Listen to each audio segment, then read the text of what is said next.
Bom dia para você que está aqui ligadinho na TV Mar. Muito obrigada pela tua companhia, pela tua presença. Estamos começando agora mais um programa bem assim. Olha só, hoje o programa é especial sobre maternidade e amamentação, né? Já que a gente está aí nesse mês das mães, vamos encerrar com essa discussão aí. Vamos falar sobre maternidade da vida real. Para isso a gente convidou um nutricionista, psicólogo e a mamãe do ano aqui da TV Mar, Orlando Santos. Você não sai daí, porque nós vamos começar o programa agora.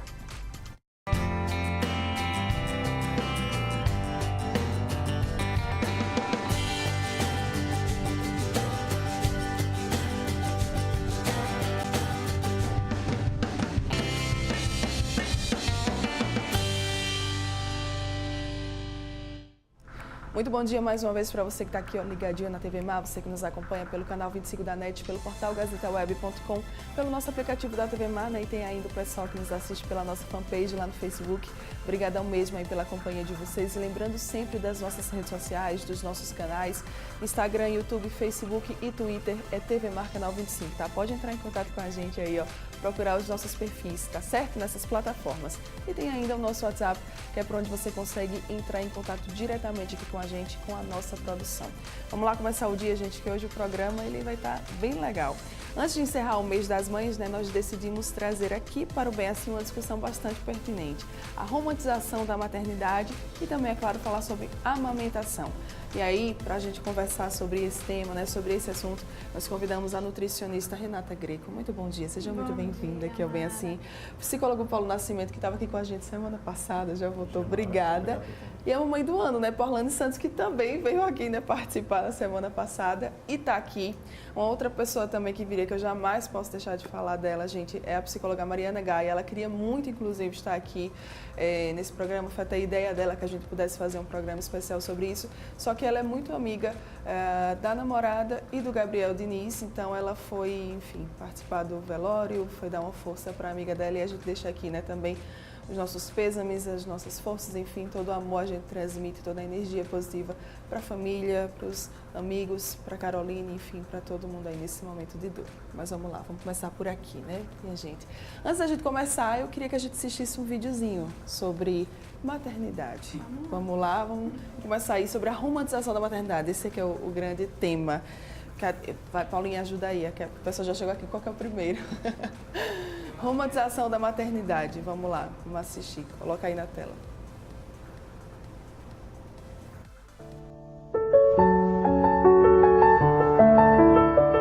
A maternidade em si é algo muito difícil, porque a gente pensa que a gente está preparado o tempo todo, em qualquer idade, em qualquer situação. Mas a verdade é que não. Eu sabia que eu não queria o mal daquele bebê. No entanto, eu não conseguia ficar feliz porque ela já estava aqui. Naquele momento, eu pensei realmente, eu não nasci para ser mãe.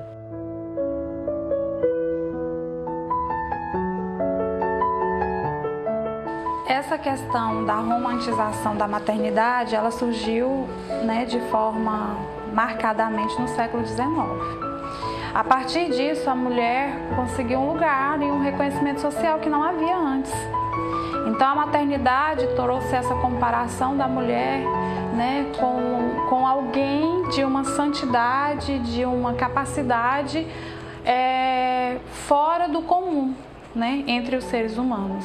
Então, é por isso que há realmente uma dificuldade de muitas mulheres em falar desse lado negativo. Porque é como se elas não fossem boas o suficiente para atender essa expectativa que é posta socialmente e pela família, muitas vezes. Outra característica que é muito importante destacar é que a maioria das mães sofrem sozinhas. Essas angústias, né, esse sentimento, muitas vezes, né, de não estar respondendo à norma social, à norma familiar que está sendo exigida, e muitas vezes um sentimento de impotência, né, de incompreensão, e aí não é compartilhado justamente porque acha que isso não vai ser aceito socialmente. No momento do meu parto, as coisas já começaram a me mostrar assim que seria muito diferente do que eu estava imaginando. Toda essa romantização que a sociedade faz da maternidade. Eu tive um parto muito difícil, 12 horas em trabalho de parto, e por problemas que aconteceram, acabei tendo que fazer uma cesariana. E nos meus sonhos, o meu parto, eu pretendia fazer um parto humanizado. Eu passava horas vendo vídeos de parto, parto normal, e eu achava muito bonito, eu achava lindo aquele momento ali, aquele primeiro contato de mãe e filho. Talvez, em decorrência disso, de todo esse sofrimento, eu não senti aquele amor, aquela emoção, sabe? Esse amor genuíno mesmo de mãe e filha. No momento que eu peguei minha filha no colo, eu não consegui sentir nada disso. Quando eu comecei a sentir no hospital a primeira contração muito forte, eu parei e percebi, falei, nossa, isso aqui vai ser muito difícil. Não vai ser tão fácil assim como as pessoas acham que é, né? Depois do parto, eu ainda tive problemas com a amamentação. Eu não tinha o bico do peito, então aquilo ali foi me deixando super triste, né? Super agoniada, e eu tentava não chorar, eu tentava guardar muitas emoções. E eu achava que ia ser assim, o neném ia sair de mim, aí ia sair um arco-íris mágico, ia ter um unicórnio, e o bebezinho ia se apaixonar por mim, eu ia me apaixonar pelo bebê, e eu ia instintivamente saber o que fazer, naturalmente ia aflorar aquele negócio dentro de mim. Não era nada disso. Não foi absolutamente nada natural o primeiro momento para mim. Eu não sabia o que fazer com aquele bebê. Eu senti um arrependimento profundo, porque só o que eu sentia era tristeza. Né? E aí há uma cobrança muito grande, como se a partir daquele momento que aquela criança chega, o amor ele já passasse a exercer, né? Essa força e essa grandeza, né? Esse amor incondicional a partir dali. Conforme os dias foram passando, eu fui me adaptando à situação. As noites de sono perdidas, cólica, isso a gente não vê na TV. Você vê aquela parte boa, os momentos, a mãe passeando com o bebê, as mães super felizes, rodeada de pessoas, dando carinho, enfim, isso a gente vê na TV, mas a parte difícil de você aprender a lidar com o ser humano, porque não é como brincar de boneca. Ficam doentes, tem gripe, tem cólica, você não dorme, você não tem tempo para si, não pode sair como antes, você perde seus amigos, então assim, uma infinidade de coisas. Você, naquela fase do bebê, ele é a prioridade, você se anula completamente. Aí eu me arrependi. Aí foi quando eu comecei a me arrepender de ter virado mãe. A vontade que eu tinha era de sair pela porta, não dar nem tchau, nunca mais voltar. Eu sabia que ela ia ser bem cuidada. Ela tem o pai, ela tem a minha mãe, a mãe do pai. Tem família. Ela ia ser bem cuidada. A vontade que eu tinha era de dar as costas e de nunca mais voltar. Um sentimento de tristeza, sentimento de incapacidade, sentimento de fracasso, sentimento... acho que o que mais pesa é esse sentimento de fracasso, de não atender tantas expectativas que são colocadas em torno dessa maternidade, né? O que naturalmente vai acontecer, essa relação vai se afinizar, os momentos de cuidado, os momentos de carinho, né? A amamentação, a troca da fralda, o banho. É nesse vivenciar que essa relação vai se formatando de novo, né? De forma única. A mídia mente, a mídia fantasia enormemente a maternidade. A mídia faz a gente parecer escrava da maternidade e que se você não for outra coisa além de mãe, você é uma mãe ruim, que se você escolher a data e a hora que você vai ter seu filho, você é menos mãe do que a mãe que passou 12 horas para ter o neném, que se você não amamentar, você é menos mãe, que se você não se dedicar à maternidade e ao seu marido, você além de ser mãe ruim, você também é uma péssima esposa. A minha filha teve que me conquistar. Coitada, tinha acabado de sair da barriga e ela teve que me conquistar. Ela teve que me mostrar que ela valia a pena que eu amasse ela. As mulheres, em grande maioria, vivem uma realidade bem diferente. Você quer ter realização pessoal, mas você também quer se realizar profissionalmente. né? Então, o apoio familiar, uma rede de apoio para essa mãe, uma aceitação desses momentos difíceis que são vivenciados desde a gestação é de fundamental importância, né, como medidas, né, preventivas para que a mulher possa ter aí, né, um pós-parto saudável e tranquilo. E aí o que a gente pensa com isso? Que ela vai se cobrar menos, que ela vai aceitar e acolher o erro como um processo de aprendizado, ela vai entender que ela não vai saber de tudo inicialmente, que ela vai ter que construir essa relação, e essa relação também, ela é mutável. Afinal de contas, a mãe, como qualquer outro ser humano, é passivo de qualquer sentimento humano. Ela não deve ser comparada a uma santa que não sente raiva, que não sente frustração, que não sente ódio, que não sente melancolia, que não sente esses sentimentos negativos que fazem parte da existência humana, né? Bem forte. Muito. Para quem é mãe, então. Vamos então falar um pouquinho sobre isso, né? Esse começo da maternidade, a gente viu ali, né, um depoimento bastante forte que eu achei, que foi daquela mãe que ela teve a depressão pós-parto. Ela teve um momento que ela falou assim: a minha filha precisou me conquistar, ela precisou me provar que valia a pena que eu lutasse por ela. A maternidade, esse começo, é algo difícil mesmo? Vou começar com a mamãe, né? Vai, mamãe. Olha, eu acho que agora, ultimamente, a gente tem vivenciado, inclusive, a toda a preparação da mãe, da mulher, para que ela seja mãe. E aí, essa preparação, agora a gente vem crescendo muito, essa questão do parto natural, do parto humanizado, né? E eu acho que muitas mães começam a se frustrar a partir daí, quando a gente começa a ver, que eu não estou dizendo que é errado, eu super apoio, eu acho que realmente a gente está começando a caminhar no caminho certo. Mas aí ela já passou uma mãe que ela já se frustrou, ela já começou dizendo que ela durante o parto não conseguiu fazer um parto normal, precisou passar por uma cesariana. E tem mãe que não tem força, tem mãe que não quer essa opção realmente de fazer um parto humanizado, de fazer um parto normal. Tem mãe que simplesmente quer passar pela cesariana e ela já começa a sofrer os estereótipos a partir daí, a partir dessa escolha de que parto ela vai fazer. E aí o bebê nasce, não vem com manual de instruções, e aí o bebê nasce, você tem que adaptar-se a ele e o bebê também tem que se adaptar à rotina dos pais, né? A vida da gente vira de fato de cabeça para baixo. E nada disso é dito pra gente, só se é cobrado desde o início que a gente ame, que a gente não pode cansar, que a gente não pode dizer, eu não queria, dá pra apertar a tecla pra voltar um pouquinho e desligar. Tem um botãozinho no bebê pra gente desligar ele, porque eu quero dormir pelo menos um pouco mais que 3 horas seguidas. Não dá pra fazer isso.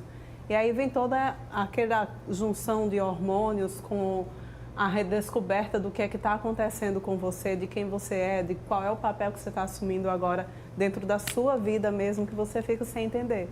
E aí as cobranças realmente são imensas. Não é fácil desde a hora da amamentação, quando tem frustração também de amamentação, né, que tem mães que não conseguem amamentar.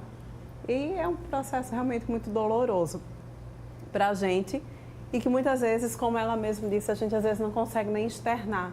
Porque a cobrança que a gente tem é sempre tão grande de que a gente precisa ser perfeito, de que a gente foi criada para aquilo, né?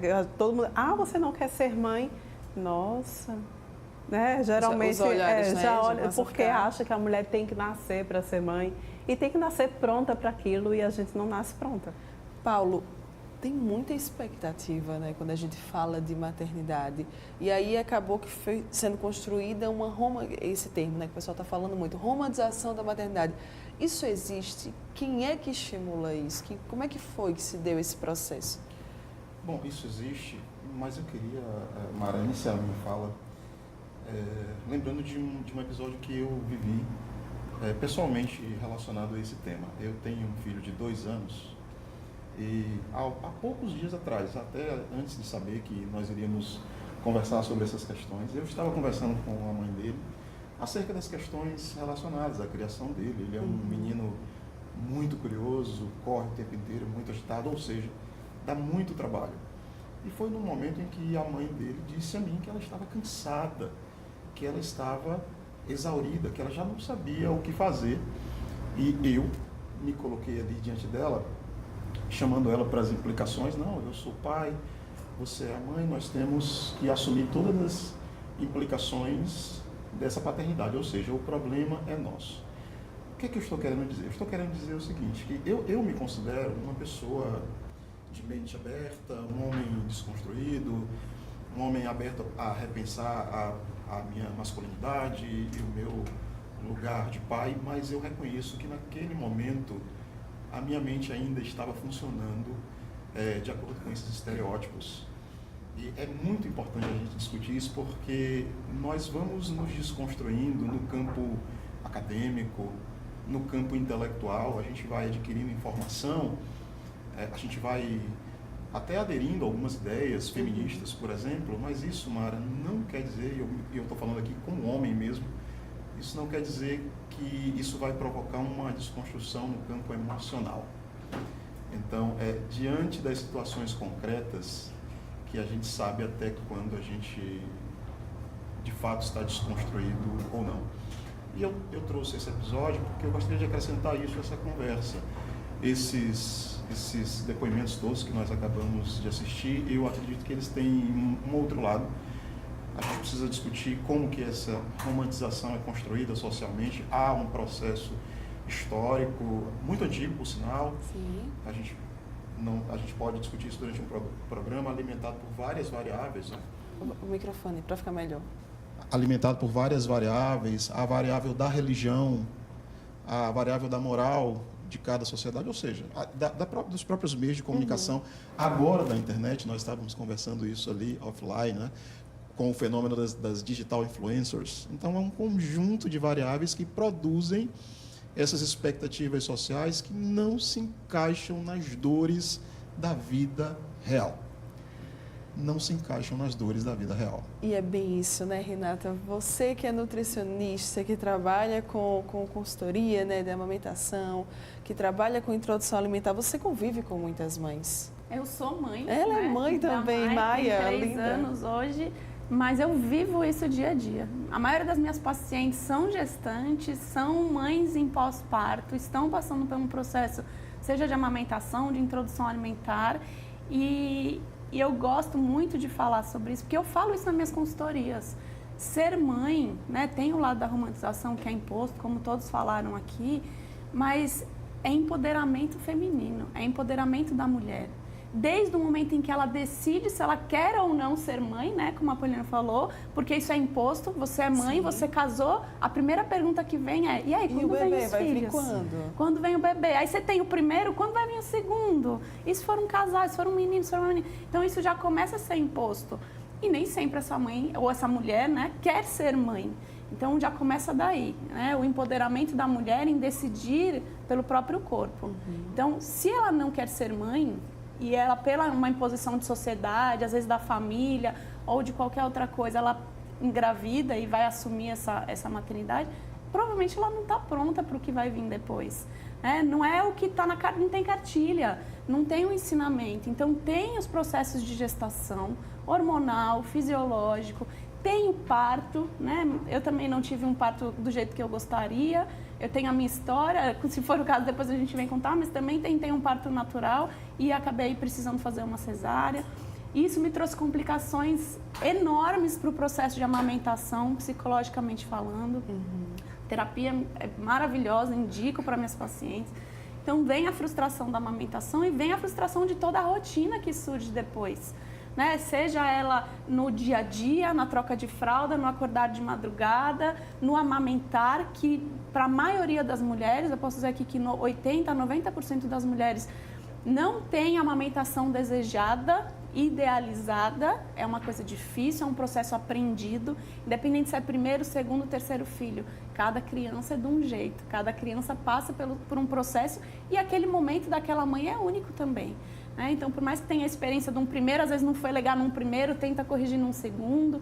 Então, ter informação, ter apoio, ter essa rede de apoio, família, parte de saúde, desde o hospital, que tem muita coisa aí que a gente precisa melhorar, né? O pós, né? Então, dentro de casa, quem é que vai ajudar essa mãe? Ela precisa amamentar e cuidar dessa criança. Sim. Quem vai cuidar da casa, quem vai pagar as contas, quem vai fazer supermercado, quem vai lavar e passar roupinha. Então, ela precisa ter uma rede, né? uma rede de apoio, não só financeira, mas aquela visita que vai só para pegar o bebê, ai que lindo, tirar foto e postar na rede social, é a visita que deveria ir e perguntar, tem uma janta pronta? Quer que eu lave a sua louça? Quer que eu segure o bebê para você e tomar um banho e escovar seu dente? Porque quem é mãe sabe, a rotina, ela é exaustiva. Eu já tive dias, eu falo para minhas pacientes tinha dias que eu ficava esperando desesperadamente meu marido chegar do trabalho para entregar minha filha no colo dele para eu poder fazer um xixi, para eu poder tomar um banho, escovar meu dente, comer alguma coisa. Porque minha rotina era focada nela, amamentar, trocar fralda, dar banho, fazer dormir, colo. A hora que você ia fazer alguma coisa, já estava tudo de novo, amamentar, né? Então a gente perde a nossa autonomia de mulher e aí volta o empoderamento. O empoderamento de dizer, eu estou cansada, eu preciso de ajuda, eu preciso de apoio, eu não estou conseguindo dar conta, seja física ou emocionalmente, né? E isso envolve tudo, gestação, amamentação, introdução alimentar e todo o processo de educação dessa criança. E aí, quando a gente está falando nisso, não podemos deixar de falar dessa palavrinha, puerpério. Que momento difícil que é o puerpério, né? Sim. Antes da gente entrar nesse tópico, eu tenho um videozinho. Vamos lá, vamos dar uma conferida aí. Olá, peço licença para me apresentar. Meu nome é Puerpério. Você já deve ter ouvido falar de mim, ter visto vídeos a meu respeito, conversado sobre mim em grupos de apoio, mas eu te garanto que você só vai me conhecer por completo quando você me viver. Devo lhe informar que não sou fácil, longe disso. Você não vai passar por mim incólume. Há situações na vida que deixam marcas profundas e eu sou uma delas. Vou te enlouquecer, te fazer arrancar os cabelos, tirar teu chão.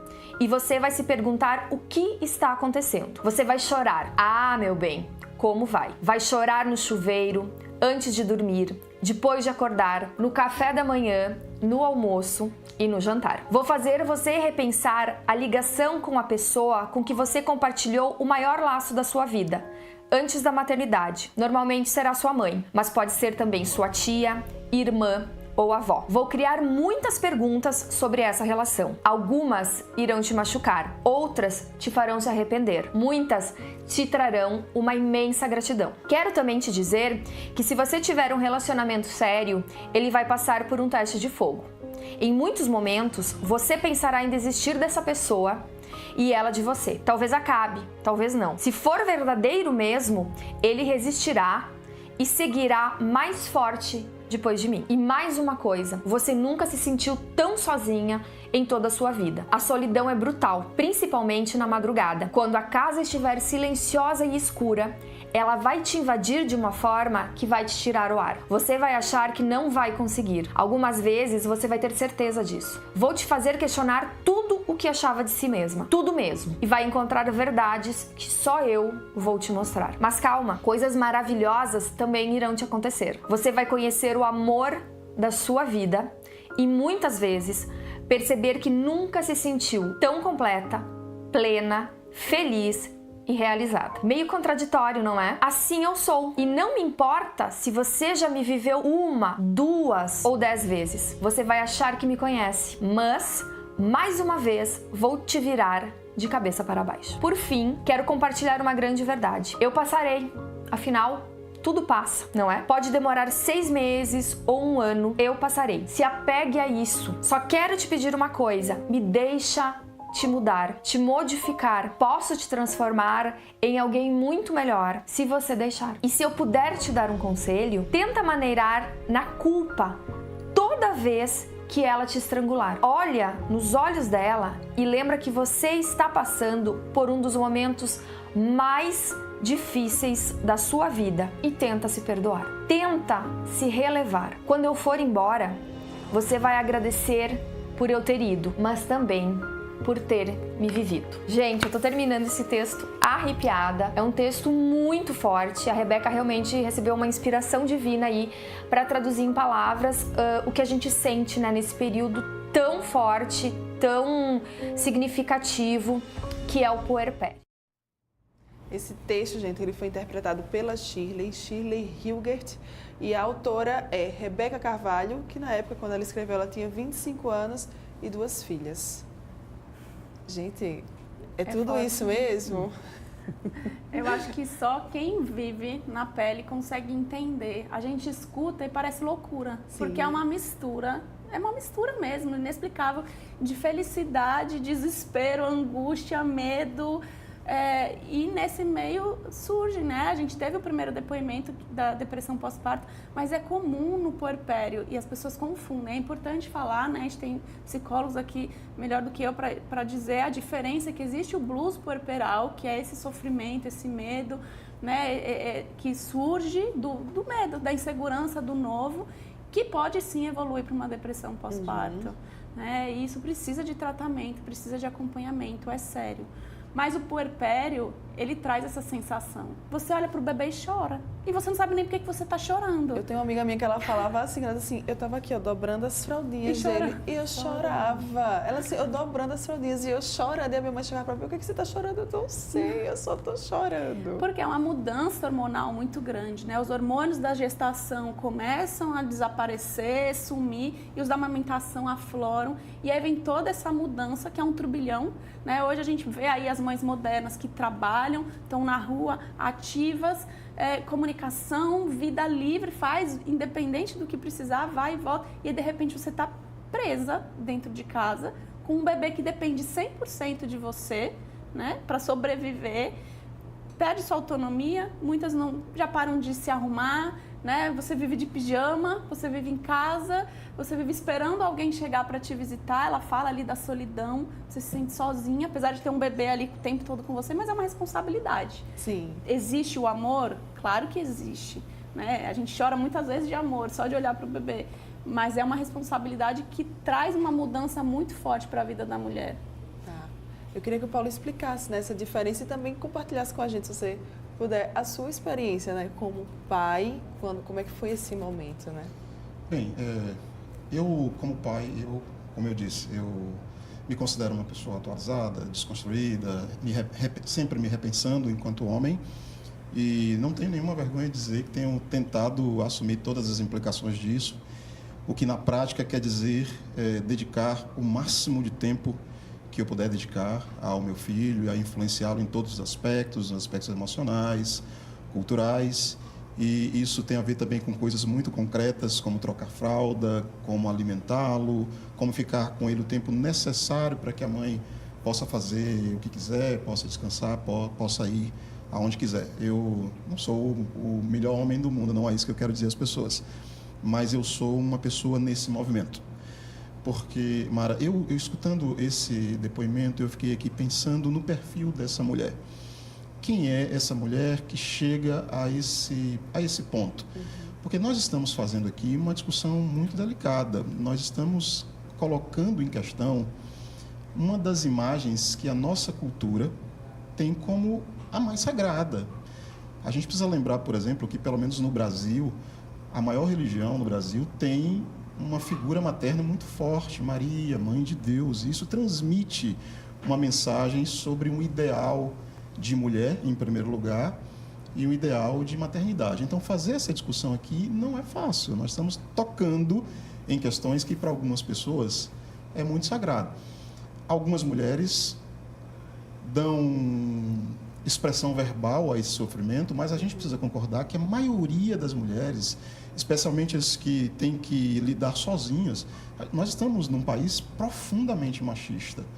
Milhares e milhares de mulheres são completamente abandonadas. As pessoas discutem, por exemplo, a legalização ou a não legalização do aborto, da possibilidade da mulher fazer o que quiser com essa questão, e esquecemos que há um outro aborto que talvez seja muito mais grave, que é quando esse homem simplesmente sai de cena. E essa é a realidade, no Nordeste especialmente.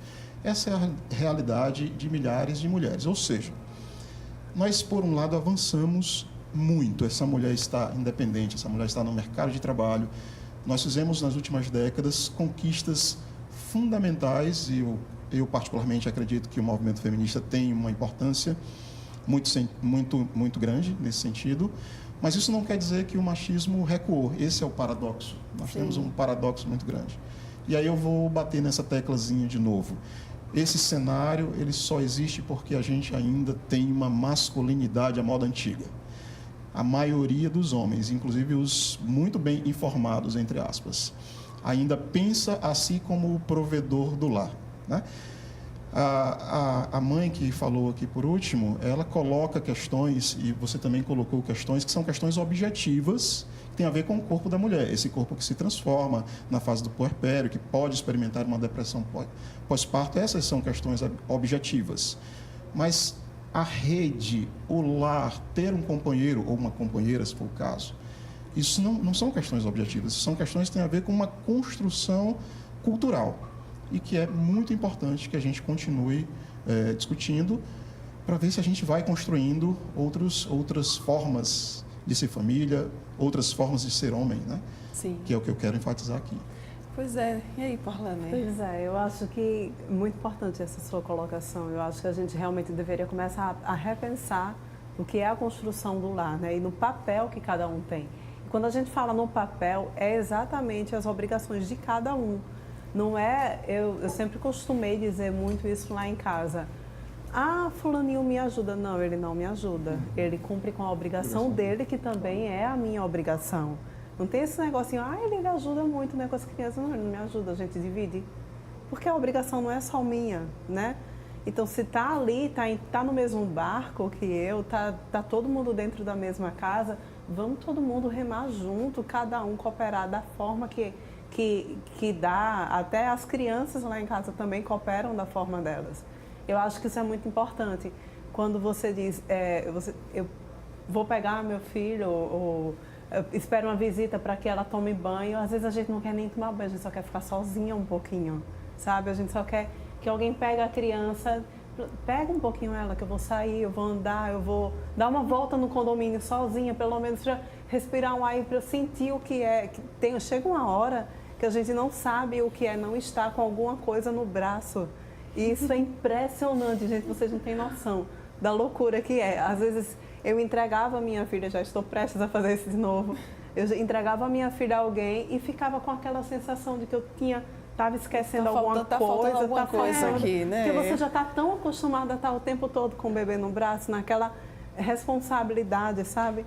E a gente às vezes só quer se libertar disso. Você disse que às vezes entregava a sua filha para o marido para poder ir ao banheiro. Às vezes eu fazia isso, ficava sentada assim? Na privada, assim, sabe, de perninha cruzada, privada tampada, sem fazer nada, só mexendo no celular, só para ter um tempinho para ficar um pouco sozinha, para fazer alguma coisa, ver um vídeo na internet, fazer alguma coisa que não fosse maternar. E às vezes eu me culpei muito por causa disso já também, né? Já me culpei muito por dizer, poxa, hoje eu queria não ser mãe. Hoje eu queria simplesmente ter a minha vida sozinha.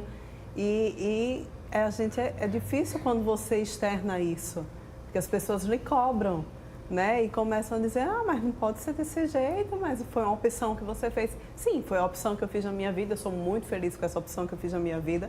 Não abriria a mão por nada, mas tem uma hora que a gente também quer dar um...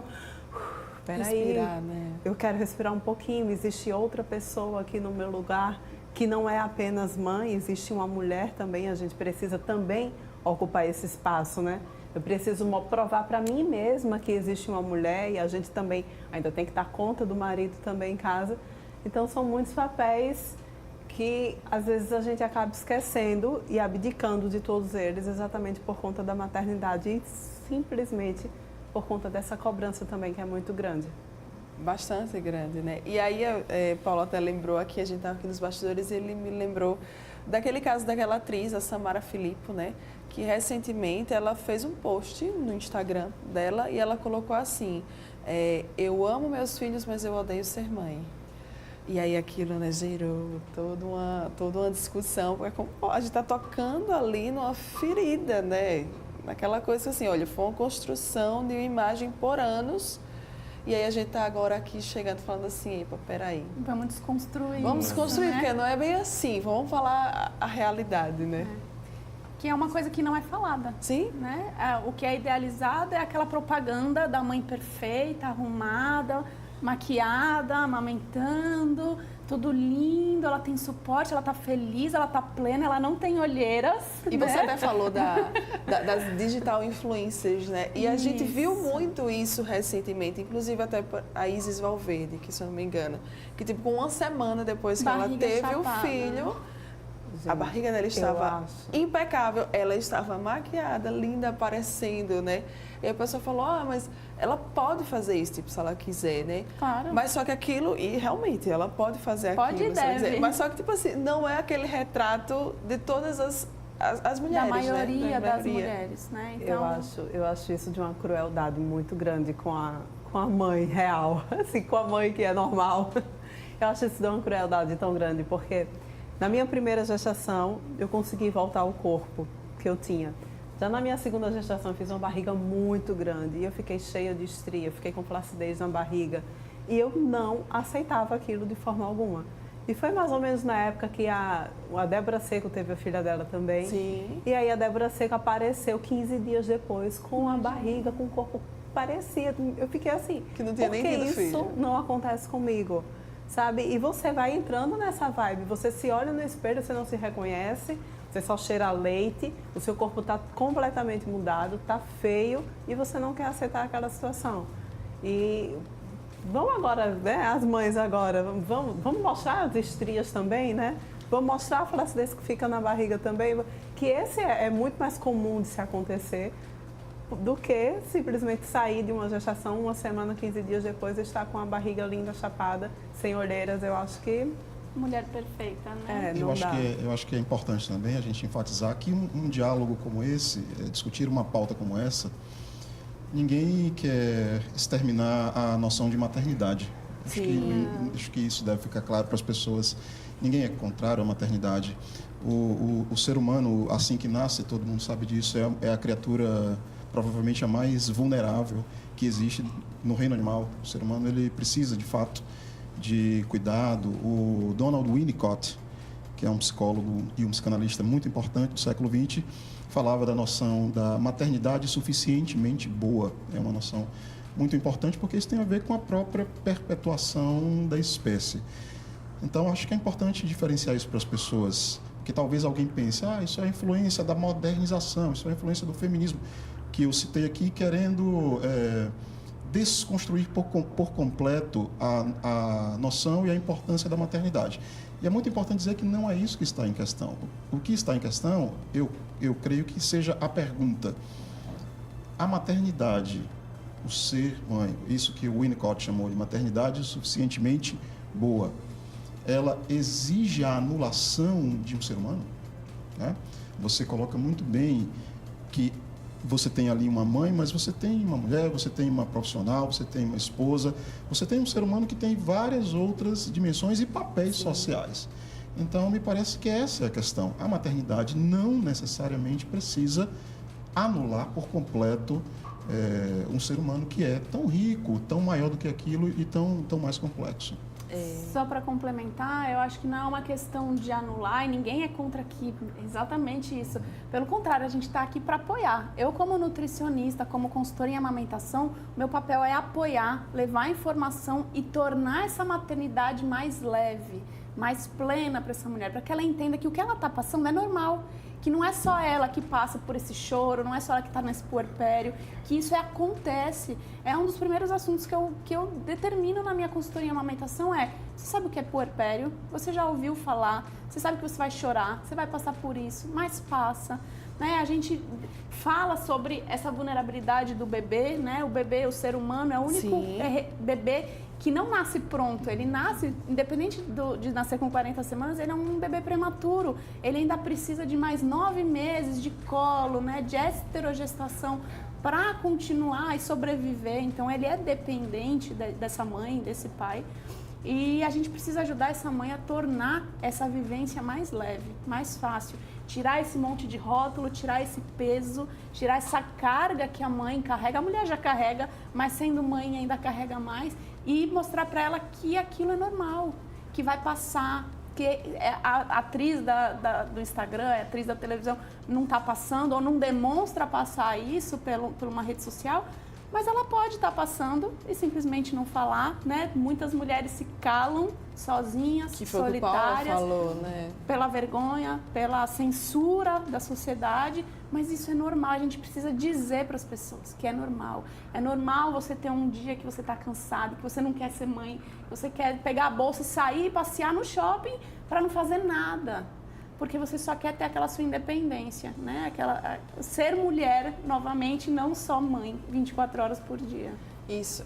Eu tinha planejado o programa para a gente também falar sobre a amamentação, só que o papo tá tão bom e o tempo não vai dar, então a gente vai fazer o seguinte, deixar a amamentação para outro programa posterior, porque eu queria ainda que a gente visse outro vídeo, que aí seria o último vídeo, né, desse programa, que é "E quando a mãe ela não gosta da maternidade?", que é o que a gente está aqui basicamente falando, e foi ótimo vocês dois e Paula também colocarem, que tipo, ninguém aqui está querendo, pelo amor de Deus, né, dizer assim, olha só, maternidade acabou. Não é bem assim, tá? Mas a gente apenas está querendo mostrar a realidade. Eu acho que esse também foi o grande objetivo que eu tive quando a gente quis trazer isso aqui ainda no mês das mães, que a gente mostre essa realidade para as pessoas, que a gente pare de idealizar, de romantizar, de colocar a maternidade como um momento perfeito, quando na verdade nem sempre ela é tão perfeita assim para todas as mulheres. Vamos assistir então agora esse vídeo, né, pra gente ver aí. Começou o desafio da maternidade, que era o quê? As pessoas postarem fotos felizes com os seus filhos. Foto feliz com o filho não é a maternidade. A maternidade, ela é perrengue.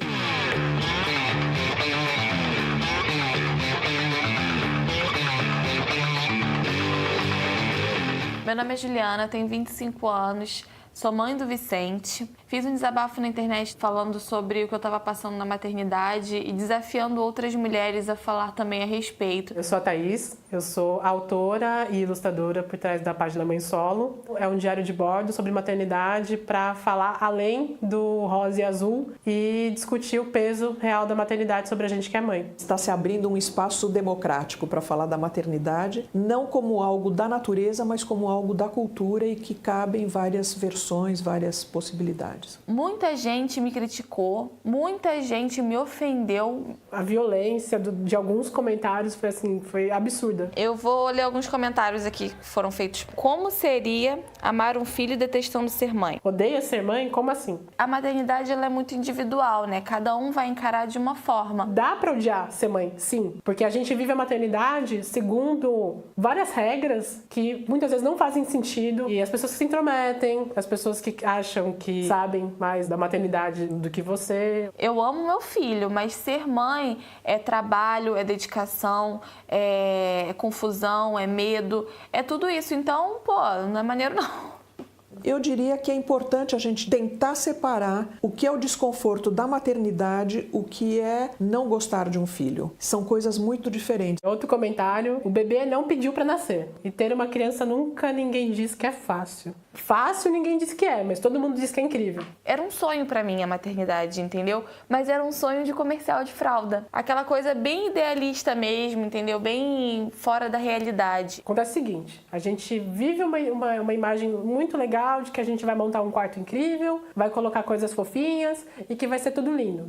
Não vai ser. O que mais me espanta é saber que a maioria da população hoje em dia é muito bem conscientizada e que há vários métodos anticoncepcionais com preços super acessíveis e até mesmo de graça. Só que nenhum método é 100% contraceptivo, né? A gente não pode voltar 80 anos, 100 anos, 200 anos na história para voltar a culpabilizar o sexo. Porque vamos todo mundo deixar de fazer sexo, o sexo vai ser única e exclusivamente para reprodução. Não é assim que funciona. Se acredita ainda que é só a vontade, né? Como se a gente fosse uma planilha de Excel com tudo programado. E a beleza do ser humano é que a gente escorrega, não tem jeito. Depressão pós-parto. Daqui a pouco passa. Vai tomar maracujina, aproveita que vai ficar calminha e passa no posto para pegar a camisinha. Não é assim que funciona. Primeiro que, depressão pós-parto não é uma coisa que qualquer um pode diagnosticar. Tem profissionais que estudam anos para poder falar o que é ou o que não é uma coisa. Eu não tive depressão pós-parto, não foi o meu caso. Eu só fui uma mãe no puerpério, que é uma das piores fases da maternidade, onde eu estava num misto de emoção dentro de mim. O blues pós-parto é esperado, é um certo silenciamento da mulher frente a tantas coisas que aconteceram e que estão acontecendo no momento que se segue ao parto. Então ela precisa se retirar do mundo para poder processar essa grande mudança identitária que acontece. Se você está detestando em ser mãe, coitado do seu filho, vai sofrer muito. Ser mãe, né, a relação que a gente tem com nossos filhos é a ponta do iceberg e é a mais legal. É o resto que não ajuda em nada. Não, meu dia a dia é carinho nele, é brincadeira, é cantar. Não crie essa ilusão de que os filhos de mães que estão pé da vida com a maternidade vão sofrer na mão delas, porque não vão. Quanto mais as pessoas souberem sobre o que é a maternidade, sobre quais são os desafios, sobre qual é a realidade da mulher quando é mãe, mais fácil vai ser quando ela encarar a própria maternidade. Acho que o caminho para a maternidade agora é trabalhar com a realidade, é ser sincera consigo mesmo e jogar real. Vai ter conflito? Vai ter muito conflito, vai ter treta, vai ter hashtag muita coisa ainda por aí, mas um dia a gente vai conseguir olhar para trás e falar, pô, a gente superou muita coisa, mas muita coisa mesmo. E é por esse dia que eu tô esperando. A gente espera junto por esse dia. Era isso que eu ia falar, né? Quantas mães esperam, né, por esse dia, pessoal? E aí, Paulo? Pois a temática da internet apareceu aí, né? Nós conversamos sobre isso no programa na semana passada. E eu acho importante a gente trazer aqui para essa conversa também o lugar que as mídias digitais, eu tenho discutido muito isso em outros espaços, o lugar que as mídias digitais têm na relação também com esse tema. A internet mudou a nossa relação com o conhecimento de um modo geral, né?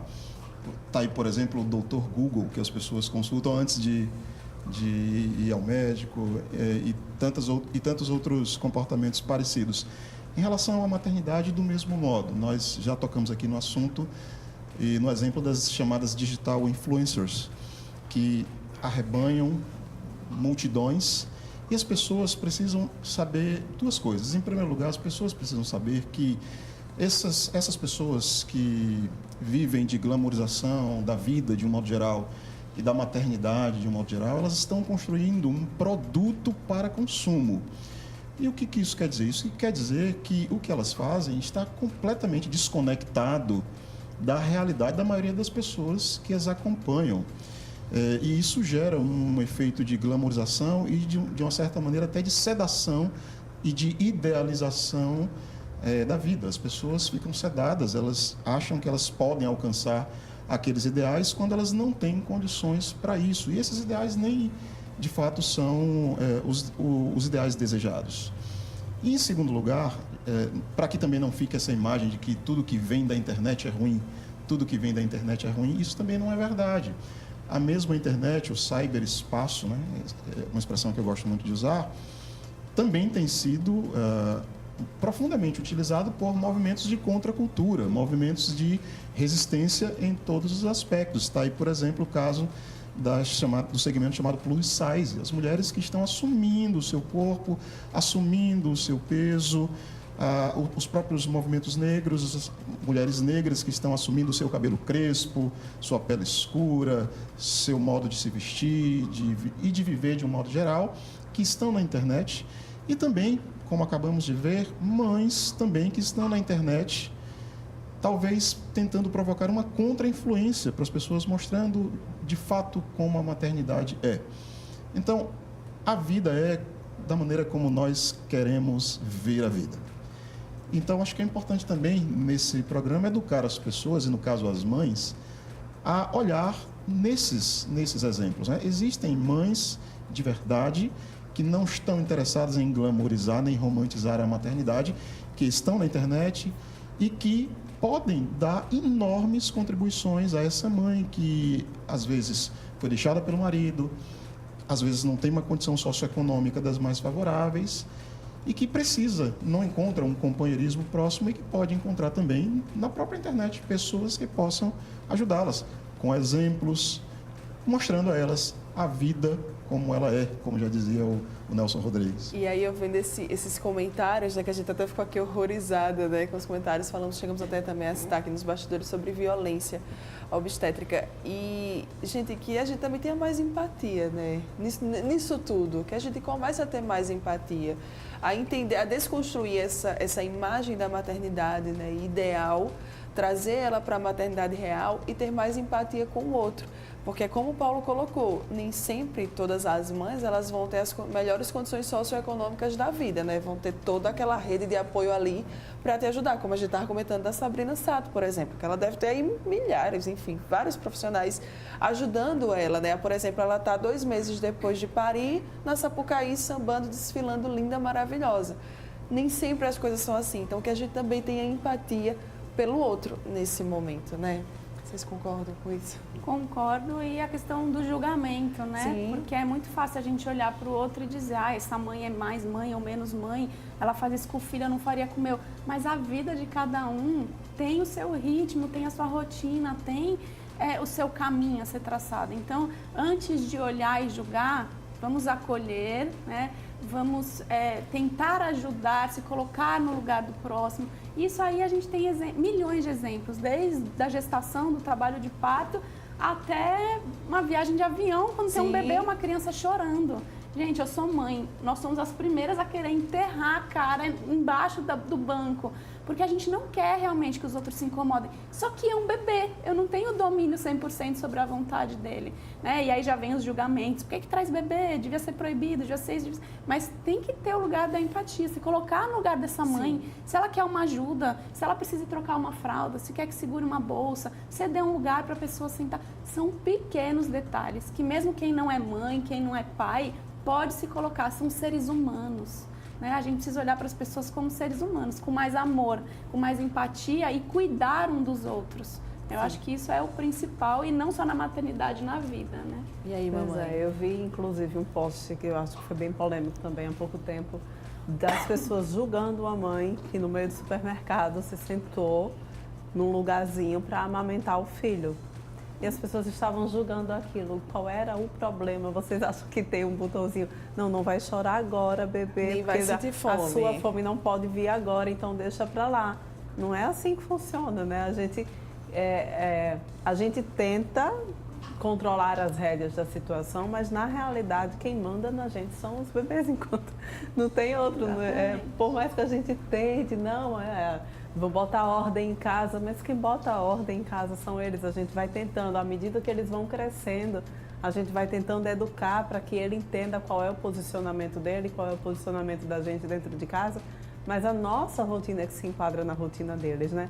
E isso tudo a gente precisa, volta tudo para aquela mesma história, a gente precisa que as pessoas tenham empatia e consigam realmente entender e se compadecer com as mães e dar uma palavra de ajuda, perguntar se quer ajuda e deixar de julgar tanto, que a gente já é tão julgado o tempo todo. Eu quero só enfatizar porque Mara não poderia ter escolhido palavra melhor. Todos nós acho que aqui concordamos com o peso e a profundidade da palavra empatia. Para mim, pessoalmente, a palavra empatia tem um significado muito especial por conta da corrente teórica que eu escolhi na psicologia. Eu sou psicólogo de orientação humanista, baseado no trabalho do Carl Rogers. E Rogers deu um foco muito grande nessa palavra. Ela faz parte de uma tríade, inclusive, das qualificações que o psicoterapeuta precisa ter na sua relação com o paciente, que é a palavra empatia. Mas o Rogers deixou muito claro que essa é uma questão que tem a ver não apenas com o processo psicoterapêutico, mas algo da essência humana. A gente precisa disso. E a gente viu, de fato, eu concordo com vocês, de um modo muito explícito, como nós estamos numa crise de empatia no mundo. As redes sociais parece que vocalizaram a precariedade das pessoas. É muito cruel. Imagina a mãe que já tem todo o peso desse lugar. Nós estamos discutindo aqui os detalhes desse ser mãe e dessa dor. Ainda ter, né? Todo mundo hoje se relaciona, tem rede social, tem Facebook, tem Instagram. Ainda ouvir comentários dessa natureza. E, por último, dizer, mais uma vez, não queremos desconstruir a noção da maternidade. Pelo contrário, eu acredito que esse momento aqui é um momento de empatia. Né? Tentar visualizar os aspectos humanos e reais da maternidade é olhar para a maternidade com empatia. Isso. Pode não parecer, mas nós já estamos aqui há 50 minutos conversando. Nosso tema, e o nosso tempo, né, acabou. E o tema é muito bom, enfim. Se deixasse, a gente continuaria aqui com certeza. Mas eu queria que a gente encerrasse com cada um deixando uma mensagem sobre esse tema, né? Eu quis trazer isso, da maternidade ideal versus a maternidade real. E aí também, né, colocando essa questão da empatia e de dizer, ninguém aqui está querendo desconstruir a maternidade e colocar ela como um bicho de 7 cabeças, assim, olha, a maternidade é horrível, não seja mãe. Não é isso. Mas o que a gente tem aqui, o que a gente tentou durante esse tempo, nesse programa aqui especial, foi falar que tudo bem se você, né, tem uma grande rede de apoio, se você consegue, enfim, ficar maravilhosa, mas tem muita gente que não. Essa, infelizmente, não é a situação real da maioria das mulheres. Então, agora com vocês, cada um aí uma mensagenzinha. Eu acho que a gente conseguiu passar rapidamente, é um assunto que poderia render vários programas, né? Mal conseguimos chegar na amamentação, mas pode chamar que eu volto sem problema nenhum. Mas eu acho que é isso, né? Nosso papel como sociedade, eu sou mulher, eu sou mãe, mas eu sou cidadã também, né? É olhar para o outro com mais amor, é cuidar do próximo, tentar auxiliar da forma de empatia, assim, quando possível. E para as mães, que é difícil, a gente sabe que é difícil, tentar deixar de alguma forma mais leve, né? O que eu puder ajudar, eu deixo à disposição sempre os meus contatos, mas a gente, como cidadãos, tentar auxiliar essas mães, né? Para que essa maternidade ela seja mais leve. E existe um mantra que eu falo e repeti 1000 vezes na minha cabeça, que é o vai passar. É o mantra da maternidade. Cada fase tem as suas dificuldades e tem os seus ônus também, né? Mas passa, né? Passa a fase da cólica, passa a fase da amamentação, passa a fase de introdução, tudo passa.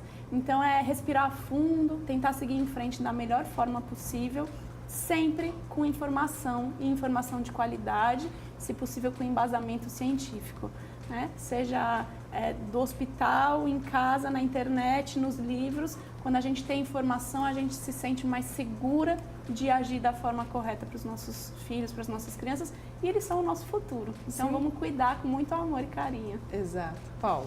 Eu deixaria para a mãe a seguinte reflexão. Você não precisa ter vergonha de ser humana, né? Você não precisa camuflar a sua humanidade porque você é mãe. E, além disso, você não tem a obrigação também, como se pensou por muito tempo, de corresponder aos estereótipos e aos padrões que vêm da cultura, que venham da internet, de nenhum lugar. Ninguém consegue viver bem, ninguém consegue ter saúde tendo de negar a sua própria humanidade.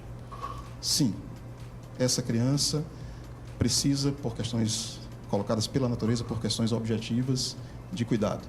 Mas isso não quer dizer que essa mãe que está nos assistindo agora, precisa se anular completamente como ser humano para dar conta disso.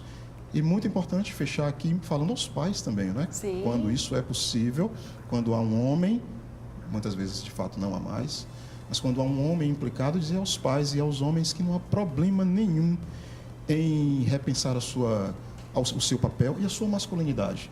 Não me torna menos homem trocar fralda. Não me torna menos homem passar mais tempo com meu filho para que a mãe dele faça o que quiser com a vida. Não me torna menos homem dar banho no meu filho. Não me torna menos homem. Muito pelo contrário, me torna um homem muito mais profundo enquanto homem e muito mais humano. Sim, com certeza. Pegando aqui o raciocínio do Paulo. É tudo isso, e acho que dizer para a mulher que está em casa, para a mãe que está em casa, que busque ajuda se você precisar, não tenha vergonha de procurar ajuda, não tenha vergonha de dizer que você precisa de ajuda, você não fraquejou por causa disso, ao contrário, é normal, você é humana, você se cansa, você surta, né? Você chega no seu limite, chega e aí esvazia de novo e vamos recomeçar tudo de novo, porque, como ela bem disse, passa. Mas é preciso, então, que você realmente possa reconhecer e possa pedir ajuda quando for necessário. Exato. Ai, que maravilhosos. Muito obrigada. Já quero o próximo, gente. Já quero a parte 2.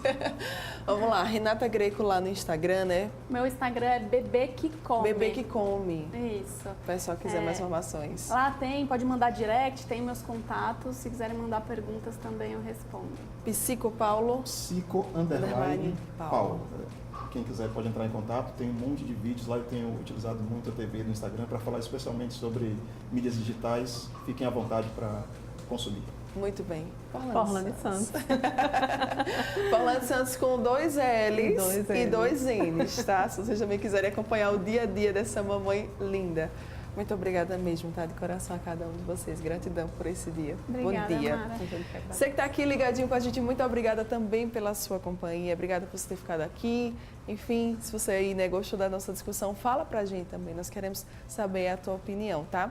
Para encerrar o programa, né, a gente volta amanhã, 9h30 da manhã. Mas para encerrar hoje, eu queria encerrar com a música do Gabriel Diniz, né, a nossa pequena homenagem aí a esse grande artista. E eu vou encerrar com a minha música preferida dele, Paraquedas. A gente volta a se encontrar amanhã. Tchau, tchau.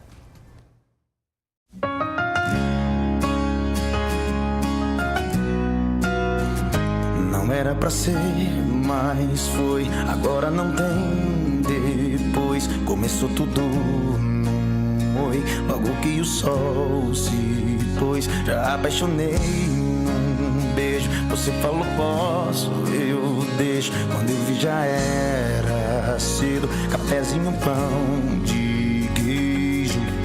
Eu que duvidava do amor, tô aprendendo a minha flor.